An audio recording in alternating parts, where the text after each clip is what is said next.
नमस्कार, मैं doctor BK Upadhyay, associate director nephrology and kidney transplant, Asian institute of medical sciences.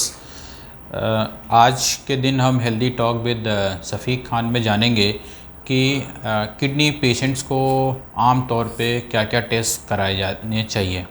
आमतौर पे कई लोगों में ये धारणा है या मिथ है कि किडनी के टेस्ट बहुत महंगे होते हैं। आज इसके बारे में जानेंगे कि कितने महंगे होते हैं। सही बताएं तो बहुत ज़्यादा महंगे नहीं होते हैं। हम किडनी की हेल्थ के बारे में 2 छोटे टेस्ट से भी काफ़ी कुछ जान सकते हैं। वो जो 2 छोटे टेस्ट हैं वो हैं, एक ब्लड में हम क्रिएटिनिन का टेस्ट जान सकते हैं कि क्रिएटिनिन हमारा नॉर्मल है या बढ़ा है। क्रिएटिनिन अगर हमें एक बार पता चल जाए तो आज के टाइम में हम लोगों के पास मोबाइल ऐप है जिससे हम लोग उससे बेहतर GFR करके टेस्ट उसको कैलकुलेट कर सकते हैं, उसके बारे में जान सकते हैं और उससे हमें ये पता चल जाता है कि हमारी किडनी कितनी हेल्दी है या कितनी कमज़ोर है। अगर कमज़ोर है तो उसमें किस ग्रेड में है। जैसे हम लोग ये कहते हैं कि जो पुरानी किडनी की बीमारी है जिसको CKD बोलते हैं, वो 5 एक स्टेज में होती है।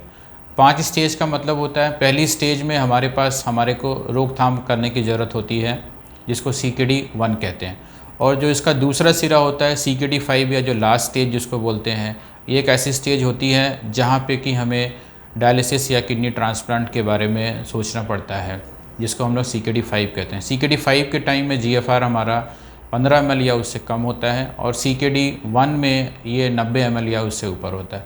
तो हम लोग एक सिंपल क्रिएटिनिन का टेस्ट करके हम लोग ये जान सकते हैं कि हमारी किडनी हेल्दी है कि नहीं है, और उससे हम GFR कैलकुलेट करके CKD की स्टेज डिसाइड कर सकते हैं कि 1 में है या 5 में है।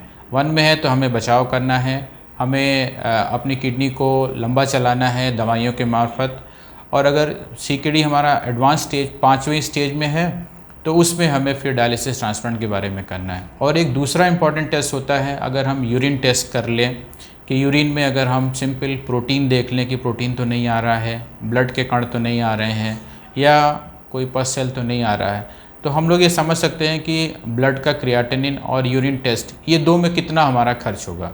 तो ये हमारे सबसे बेसिक टेस्ट हैं जिसको हम लोग कई बारी health checkup, preventive health checkup में भी यूज करते हैं। तो ये 2 बहुत ही बेसिक टेस्ट हैं।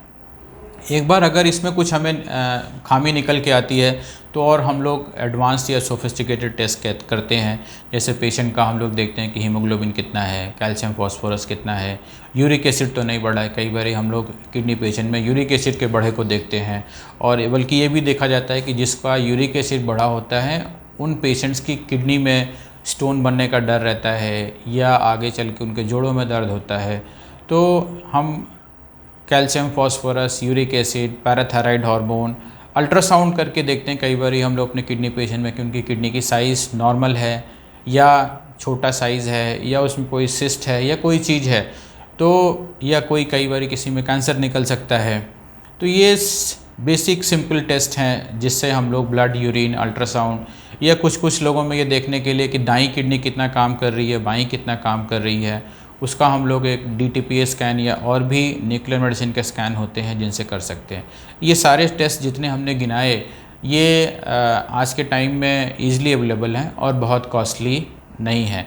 इनको हम लोग, जो लोग बीमार नहीं हैं, जिनकी उम्र 40 से 50 की है, जिनके परिवार में किडनी की बीमारी रही है या शुगर, BP ये सब रहा है, उनको साल में एक बार करा लेना चाहिए। इनका पैकेज बहुत ज़्यादा नहीं आता है, लेकिन इससे कम से कम हमें एक तसल्ली हो जाती है कि हमारी किडनी ठीक है। और जिनकी अगर गड़बड़ है, उनको, जिनकी किडनीज कमज़ोर है या जिनको क्रॉनिक किडनी डिसीज़ या CKD की बीमारी है, वो अपने डॉक्टर की एडवाइस पे हर महीने या 2 महीने, जैसे जैसे स्टेज बढ़ती जाती है वैसे वैसे हमें थोड़ा सा इसको जल्दी कराना होता है। लेकिन ये हमारे लिए बहुत टेस्ट कराना बहुत ज़रूरी होता है, क्योंकि किडनी की बीमारी में लक्षण जो होते हैं वो बड़े नॉन स्पेसिफिक होते हैं और कई बारी बहुत साइलेंट रहते हैं। इसलिए लक्षण आने का इंतज़ार नहीं करना चाहिए।